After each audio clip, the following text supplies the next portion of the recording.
Hello everyone, welcome back to Shivapriya daily vlog. ಎಲ್ಲರಿಗೂ ನಮಸ್ತೆ. ಎಲ್ಲರೂ ಹೇಗಿದ್ದೀರಾ? ಹೋಪ್ ಎಲ್ಲರೂ ಚೆನ್ನಾಗಿದ್ದೀರಾ ಅಂತ ಅಂದ್ಕೊತೀನಿ. ನಾವು ಕೂಡ ಎಲ್ಲ ಚೆನ್ನಾಗಿದ್ದೀವಿ. ವೆಡ್ನೆಸ್ಡೇ ಆಫ್ಟರ್ನೂನ್ ವಿಡಿಯೋ ಸ್ಟಾರ್ಟ್ ಮಾಡ್ತಾ ಇದ್ದೀನಿ. ನುಗ್ಗೆಕಾಯಿ ಸಾಂಬಾರು ಮತ್ತು ರೈಸು ಮುದ್ದೆನ ಮಾಡಿದ್ದೆ.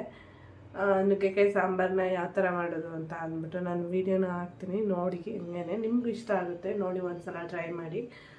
ಆ್ಯಂಡ್ ಮೋರ್ ಓವರ್ ಬೇರೆ ಕೆಲಸ ಅದು ಇದು ಬ್ಯುಸಿಯಾಗಿ ನನಗೆ ವೀಡಿಯೋಗಳನ್ನ ಕಂಟಿನ್ಯೂಸ್ ಆಗಿ ಹಾಕೋದಕ್ಕೆ ಆಗ್ತಾಯಿಲ್ಲ.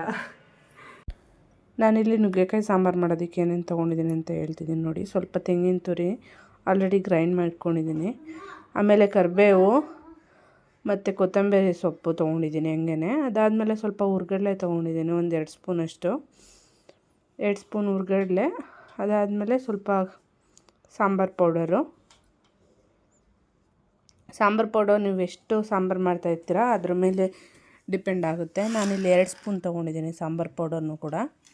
ಸಾಂಬಾರು ಪೌಡರ್ ಆದಮೇಲೆ ಸ್ವಲ್ಪ ನಾನು ಡೈಜೆಷನ್ಗೆ ಒಳ್ಳೆಯದು ಅನ್ನೋ ರೀಸನ್ಗೆ 1 ಸ್ಪೂನಷ್ಟು ಜೀರಿಗೆ ತೊಗೊಂಡಿದ್ದೀನಿ. ಆವಾಗಲೇ ನೆನೆಸಿಟ್ಟಿದ್ದಂಥ ಹುಣ್ಸೆಹಣ್ಣು ತೊಗೊಂಡಿದ್ದೀನಿ. ಬೇಕೆಂದರೆ ಹುಣ್ಸೆಹಣ್ಣು ರಸನ ಕೊನೆಗೂ ಸೇರಿಸ್ಕೊಬೋದು. ನಾನು ಗ್ರೈಂಡ್ ಮಾಡ್ಕೊಳ್ಳೋಕ್ಕೆ ಸೇರಿಸ್ಕೊಂಡಿದ್ದೀನಿ ನೆನೆಸಿಟ್ಟಿಟ್ಬಿಟ್ಟು. ಇದೆಲ್ಲ ಆದಮೇಲೆ ಇನ್ನೊಂದು ಕಪ್ ನೀರು ಹಾಕ್ಕೊಂಡು ಸ್ಮೂತಾಗಿ ಪೇಸ್ಟ್ ಮಾಡ್ಕೊತೀನಿ ಮಸಾಲೆನ.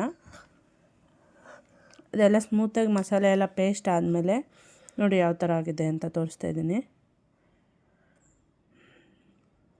ಈ ಥರ ನೈಸಾಗಿ ಪೇಸ್ಟ್ ಆಗಿರಬೇಕು. ತರ್ತರಿನೂ ಮಾಡಿದ್ರೂ ಅದು ಒಂಥರ ಟೇಸ್ಟ್ ಬರುತ್ತೆ, ಸ್ಮೂತಾಗಿ ಮಾಡಿದ್ರೆ ಒಂಥರ ಟೇಸ್ಟ್ ಬರುತ್ತೆ. ನಾನು ನುಗ್ಗೆಕಾಯಿ, ಟೊಮೆಟೊ, ಆನಿಯನ್ ಅಷ್ಟೇ ತೊಗೊಂಡಿದ್ದೀನಿ, ಬೇರೆ ಏನು ವೆಜಿಟೇಬಲ್ಸ್ನ ಆ್ಯಡ್ ಮಾಡ್ತಿಲ್ಲ. ಒಂದು ಆನಿಯನ್ ತೊಗೊಂಡಿದ್ದೀನಿ, ಒಂದು ಬೆಳ್ಳುಳ್ಳಿ ತೊಗೊಂಡಿದ್ದೀನಿ, 1 ಇಲ್ಕು ಫುಲ್ಲು. ಈ ಟೊಮೆಟೊದು ಹಿಂದೆ ಭಾಗ ಇರುತ್ತಲ್ಲ ಅದನ್ನು ಯಾವಾಗಲೂ ಕಟ್ ಮಾಡಿ, ಯಾಕೆಂದರೆ ತುಂಬ ಜನ ಹೇಳ್ತಾರೆ ಅದ್ರ ಹಿಂದೆಯೇ ಔಷಧಿ ಹೊಡೆದಿರ್ತಾರಲ್ಲ ಯಾವಾಗಲೂ ಟೊಮೆಟೊಗೆಲ್ಲ, ಅದ್ರದ್ದೆಲ್ಲ ಅಲ್ಲೇ ಇರುತ್ತೆ, ಔಷಧಿ ಎಲ್ಲ ಸಿಂಪಡಿಸಿರೋದು ಆ ಪ್ಲೇಸಲ್ಲಿರುತ್ತೆ ಅಂತ ಹೇಳ್ತಾರೆ. ಹಂಗಾಗಿ ನಾನು ಅದನ್ನು ರಿಮೂವ್ ಮಾಡ್ತೀನಿ. ಮತ್ತು ನಮ್ಮ ಮನೇಲಿ ಯಾರೂ ಇಷ್ಟನೂ ಪಡೋಲ್ಲ ಅದು ಹಾಕಿದ್ರೆ. ಇವಾಗ ಎಣ್ಣೆ ಹಾಕ್ಕೊಂಡಿದ್ದೀನಿ ಒಂದು ಕುಕ್ಕರಲ್ಲಿ. ಸಾಸಿವೆ, ಜೀರಿಗೆ ನಾರ್ಮಲಾಗಿ ಒಗ್ಗರಣೆ. ಅದಾದಮೇಲೆ ಬೆಳ್ಳುಳ್ಳಿ ಮತ್ತು ಕರಿಬೇವನ್ನ ಹಾಕಿದ್ದೀನಿ. ಕರಿಬೇವು ಸ್ವಲ್ಪ ಕಮ್ಮಿನೇ ಹಾಕಿದ್ದೀನಿ, ಜಾಸ್ತಿ ಇದ್ದರೆ ನಮ್ಮ ಮನೇಲಿ ಇವ್ರು ಯಾರೂ ಇಷ್ಟಪಡೋಲ್ಲ. ಬಟ್ ನನಗೆ ಕರಿಬೇವು ಇರಲೇಬೇಕು, ಹಂಗಾಗಿ ನಾನು ಕರಿಬೇವು ಒಂದು ಸ್ವಲ್ಪ ಹಾಕೊಂಡಿದ್ದೀನಿ. 1 ಇಲ್ಕು ಬೆಳ್ಳುಳ್ಳಿ ತೊಗೊಂಡಿದ್ದೀನಿ ಮೀಡಿಯಮ್ ಸೈಜ್ದು. ಆಮೇಲೆ ಆನಿಯನು, ಇದು ಸ್ವಲ್ಪ ಕಲರ್ ಟರ್ನ್ ಆದಮೇಲೆ ಟೊಮೆಟೊ ಸೇರಿಸ್ಕೊಳ್ಳೋಣ. ನೋಡಿ ನಾನು ಹಂಗೇ ಪಕ್ಕದಲ್ಲಿ ನಾನು ನುಗ್ಗೆಕಾಯಿನ ಬೇಯೋದಕ್ಕೆ ನೀರನ್ನು ಕೂಡ ಇಟ್ಕೊಂಡಿದ್ದೀನಿ. ನೀರು ಒಂದು ಕುದಿ ಬಂದಮೇಲೆ ಅದಕ್ಕೆ ಸ್ವಲ್ಪ ಸಾಲ್ಟು ಮತ್ತು ನುಗ್ಗೆಕಾಯಿನ ಹಾಕಿ ಸಪ್ರೇಟಾಗಿ ಬೇಯಿಸ್ಕೊತಿದ್ದೀನಿ. ಯಾಕಂದರೆ ಇದು ವಿಸಲ್ ಹಾಕ್ಸೋದ್ರಿಂದ ವಿಸಲ್ ಹಾಕ್ಸ್ದಾಗ ಏನಾಗುತ್ತೆ, ನುಗ್ಗೆಕಾಯಿ ಫುಲ್ಲೆಲ್ಲ ಸ್ಮ್ಯಾಶ್ ಆಗಿಬಿಡುತ್ತೆ, ಚೆನ್ನಾಗಿರಲ್ಲ. ಆ ರೀಸನ್ಗೆ ನಾನು ಸಪ್ರೇಟಾಗಿ ಬೇಯಿಸ್ಕೊತಿದ್ದೀನಿ. ಸಪ್ಪೆ ಬೇಯಿಸ್ಕೊಂಡ್ರೆ ಚೆನ್ನಾಗಿರಲ್ಲ, ಉಪ್ಪು ಹಿಡಿಯಲ್ಲ ಅನ್ನೋ ರೀಸನ್ಗೆ ಸ್ವಲ್ಪ ಉಪ್ಪನ್ನು ಕೂಡ ಹಾಕ್ಬಿಟ್ಟು ಬೇಯಿಸ್ಕೊತಿದ್ದೀನಿ. ಇದಾದಮೇಲೆ ಇಲ್ಲಿ ಕಡೆ ಒಗ್ಗರಣೆನೂ ಕೂಡ ಆಲ್ಮೋಸ್ಟ್ ಆಗಿದೆ. ಇದಕ್ಕೆ ಟೊಮೆಟೊ ಸೇರಿಸ್ಕೊಳ್ಳೋಣ ನೆಕ್ಸ್ಟು.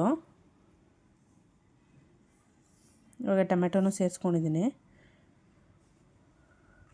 ಟೊಮೆಟೊ ಒಂದು 1 ಮಿನಿಟ್ ಬೆಂದರೆ ಸಾಕು ಒಗ್ಗರಣೆಲಿ. ಅದಾದಮೇಲೆ ಇದು ಹಿಂಗೂ ಕುಕ್ಕರ್ ಹಾಕೋದ್ರಿಂದ, ವಿಸಲ್ ಹಾಕೋದ್ರಿಂದ ಬೇಗನೆ ಬೇಯುತ್ತೆ. ನಿಮ್ಗೆ ಎಷ್ಟು ಬೇಕೋ ಅಷ್ಟು ನೆಕ್ಸ್ಟ್ ಬೇಳೆನೂ ತೊಗೊಳ್ಳಿ. ನಾನು ಇದರಲ್ಲಿ ಒಂದು ಅರ್ಧ ಕಪ್ಪಷ್ಟು ಬೇಳೆ ತೊಗೊಂಡಿದ್ದೀನಿ. ನಾನು 1 ಟೈಮ್ಗೆ ಆಗೋಷ್ಟು ಮಾತ್ರ ಮಾಡ್ತಾಯಿದ್ದೀನಿ, ಹಾಗಾಗಿ ವಾಶ್ ಮಾಡಿ ಎತ್ಕೊಂಡಿದ್ದೀನಿ. ನಾನು ಇದು ಆ್ಯಡ್ ಮಾಡಿದ್ದು ವೀಡಿಯೋ ಕ್ಲಿಪ್ಪಿಂಗ್ ಮಿಸ್ ಆಗಿದ್ದೆ, ಹಂಗಾಗಿ ಆವಾಗಲೇ ರುಬ್ಕೊಂಡಿದ್ದಂಥ ಪೇಸ್ಟ್ನು ಕೂಡ ಇವಾಗ ಆ್ಯಡ್ ಮಾಡಿ, ನಿಮಗೆ ಎಷ್ಟು ನೀರು ಬೇಕೋ ಅಷ್ಟು ಲಿಕ್ವಿಡ್ ಕನ್ಸಿಸ್ಟೆನ್ಸಿಗೆ ತೊಗೊಳ್ಳಿ. ಮತ್ತು ನೆಕ್ಸ್ಟು ನಾವು ನುಗ್ಗೆಕಾಯಿ ಬೇಯಿಸಿರ್ತೀವಲ್ವ, ಅದು ನೀರು ಸಮೇತ ಹಾಕ್ಕೊಬೇಕು, ಹಂಗಾಗಿ ಅಷ್ಟೇ. ಇಲ್ಲಾಂದರೆ ತುಂಬ ತೀರಾ ತೆಳ್ಳಗಾದರೆ ನುಗ್ಗೆಕಾಯಿ ಸಾಂಬಾರು ಚೆನ್ನಾಗಿರಲ್ಲ.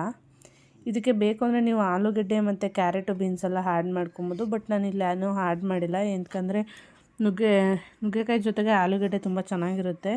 ಆಲೂಗಡ್ಡೆ ಹಾಕೋದ್ರಿಂದ ಸ್ವಲ್ಪ, ಈಗ ಆಲ್ರೆಡಿ ನನಗೆ ಗಂಟಲು ಇನ್ಫೆಕ್ಷನ್ ಇದೆ, ಥ್ರಾಟ್ ಇನ್ಫೆಕ್ಷನು, ಹಂಗಾಗಿ ಹಾಕಿಲ್ಲ ಅಷ್ಟೇ. ಒಂದು ಕುದಿ ಬಂದಿದೆ ನೋಡಿ. ರುಚಿಗೆ ತಕ್ಕಷ್ಟು ಉಪ್ಪು ಇದಕ್ಕೂ ಆ್ಯಡ್ ಮಾಡ್ಕೊಂಡು ನೋಡ್ಕೊಂಡು ಆ್ಯಡ್ ಮಾಡ್ಕೊಳ್ಳಿ, ಎರಡಕ್ಕೂ ಆ್ಯಡ್ ಮಾಡಿರ್ತೀವಿ. ಹಂಗಾಗಿ ಇದು 2 ವಿಸಲ್ ಬಂದಮೇಲೆ ಆಫ್ ಮಾಡಿ. ಅದು ವಿಸಲೆಲ್ಲ ತಣ್ಣಗಾದ್ಮೇಲೆ ನೀವು ಬೇಯಿಸಿಟ್ಕೊಂಡಿರ್ತೀರಲ್ಲ ನುಗ್ಗೆಕಾಯಿ, ನೋಡಿ ನಾನು ಚೆಕ್ ಮಾಡ್ಕೊತಿದ್ದೀನಿ. ಆವಾಗಲೇ ಚೆಕ್ ಮಾಡಿಕೊಂಡ್ರೆ ಸರಿ ಹೋಗುತ್ತೆ. ತುಂಬ ಬೆಂದ್ಬಿಟ್ಟೆ ತುಂಬ ಸ್ಮ್ಯಾಶ್ ಆಗಿರುತ್ತೆ, ಚೆನ್ನಾಗಿರಲ್ಲ, ಟೇಸ್ಟು ಚೆನ್ನಾಗಿ ಅನಿಸಲ್ಲ ಅಷ್ಟೇ. 2 ವಿಸಲ್ ಆಗಿದೆ. ನೆಕ್ಸ್ಟ್ ನೋಡಿ ನಾನು ಇವಾಗ ನುಗ್ಗೆಕಾಯಿನೂ ಸೇರಿಸ್ಕೊತಿದ್ದೀನಿ. ಎಷ್ಟು ಬೇಕೋ ಅದು ನಾನು 90% ಬೇಯಿಸ್ಕೊಂಡಿದ್ದೀನಿ. ಇನ್ನೊಂದು 10% ಸಾಂಬಾರಲ್ಲಿ ಬೇಯಲಿ ಅನ್ನೋ ರೀಸನ್ಗೆ, ಅದು ಮಸಾಲ ಫ್ಲೇವರ್ ಎಲ್ಲ ಸ್ವಲ್ಪ ಇಟ್ಕೊಳ್ಳಿ ಅಂತ ಅಷ್ಟೇ. ನೋಡಿ ಸಾಂಬಾರು ಕುದೀತಿದ್ದೆ, ಸಾಂಬಾರು ರೆಡಿ ಆಗಿದೆ.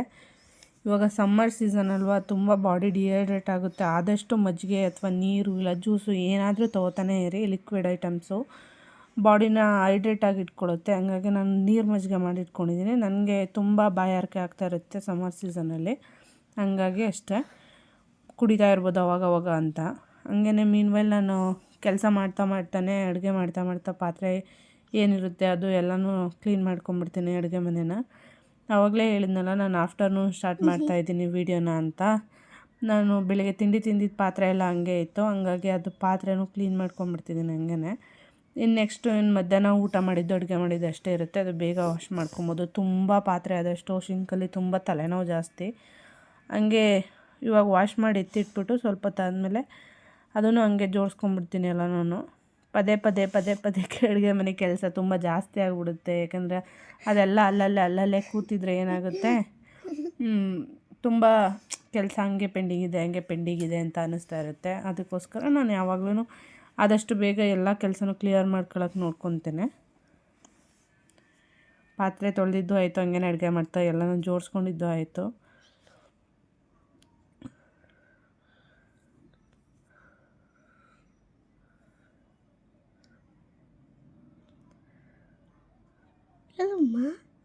ಏನು ನನ್ನ ಪಕ್ಕ ಇಲ್ಲೇ ಕೂತಿದ್ದಾನೆ ಮುದ್ದು. ನೋಡಿ ನಾನು ವಾಯ್ಸ್ ಓವರ್ ಕೊಡ್ತಾಯಿದ್ರೆ ಮಾತಾಡು ಅಂತ ಹೇಳ್ತಿದ್ದಾನೆ. ಸಾಂಬಾರು ರೆಸಿಪಿ ನೋಡಿದ್ರಲ್ಲ, ಮೋಸ್ಟ್ಲಿ ನಿಮಗೂ ಇಷ್ಟ ಆಗುತ್ತೆ. ಒಂದ್ಸಲ ಟ್ರೈ ಮಾಡಿ ನೋಡಿ. ಯಾಕೆಂದರೆ ಒಬ್ಬೊಬ್ರದ್ದು ಮಸಾಲೆ ಆಗಲಿ ಒಂದೊಂದು ಕೈಯಲ್ಲಿ ಒಬ್ಬೊಬ್ರು ಒಂದೊಂದು ಥರ ಬರುತ್ತೆ. ಬಟ್ ನಮ್ಮ ಮನೇಲಿ ನುಗ್ಗೆಕಾಯಿ ಸಾಂಬಾರು ಅಂದರೆ ತುಂಬಾ ಇಷ್ಟಪಡ್ತಾರೆ. ಅಂದರೆ ಅದು ಮಸಾಲೆ ಮೇಲೂ ಡಿಫ್ರೆಂಟಾಗಿ ಇರುತ್ತೆ, ಹಂಗಾಗಿ ಅಷ್ಟೇ. ಓಕೆ, ನೀವು ಒಂದ್ಸಲ ಚೆಕ್ ಮಾಡಿ. ನಾನು ಯಾವ ಥರ ಇರ್ತೀನೋ ಅದೇ ಥರ ವೀಡಿಯೋ ಮಾಡ್ತೀನಿ. ವೀಡಿಯೋಗೋಸ್ಕರ ನಾನು ರೆಡಿಯಾಗಿ ಅಥವಾ ಎಕ್ಸ್ಟ್ರಾ ಏನಾದರೂ ಎಫರ್ಟ್ ಹಾಕೆಲ್ಲ ಮಾಡೋದೆಲ್ಲ ಏನಿಲ್ಲ. ನಾನು ಯಾವ ಥರ ವೀಡಿಯೋ ಮಾಡ್ತಿದ್ದೀನಿ, ನಾನು ಮನೇಲಿ ಯಾವ ಥರ ಇದ್ದೀನಿ ಅದೇ ಥರ ವೀಡಿಯೋ ಮಾಡ್ತಿದ್ದೀನಿ.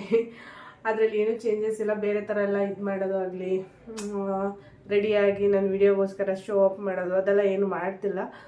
ಹಂಗಾಗಿ ಓಕೆ, ನೆಕ್ಸ್ಟ್ ಇನ್ನೊಂದು ಬ್ಲಾಗಲ್ಲಿ ಸಿಗೋಣ. Thank you all. ಈ ವಿಡಿಯೋ ಇಷ್ಟ ಆಯಿತು ಅಂತ ಅಂದರೆ ನಿಮಗೆ ಲೈಕ್ ಮಾಡಿ, ಶೇರ್ ಮಾಡಿ, ಸಬ್ಸ್ಕ್ರೈಬ್ ಮಾಡಿ, ಬೆಲ್ ಬಟನ್ ಪ್ರೆಸ್ ಮಾಡೋದನ್ನ ಮರಿಬೇಡಿ.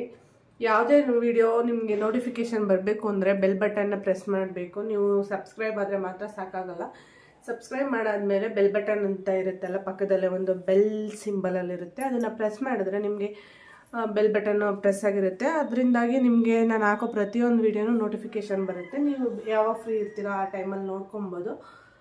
ಹಂಗಾಗಿ ಹೇಳ್ತಾ ಇದ್ದೀನಿ. ಹೋಗ್ಬಲ್ಲ, ನೆಕ್ಸ್ಟ್ ಇನ್ನೊಂದು ಬ್ಯೂಟಿಫುಲ್ ವಾಗಲ್ಲಿ ಸಿಗೋಣ. Thank you for watching. Thank you all.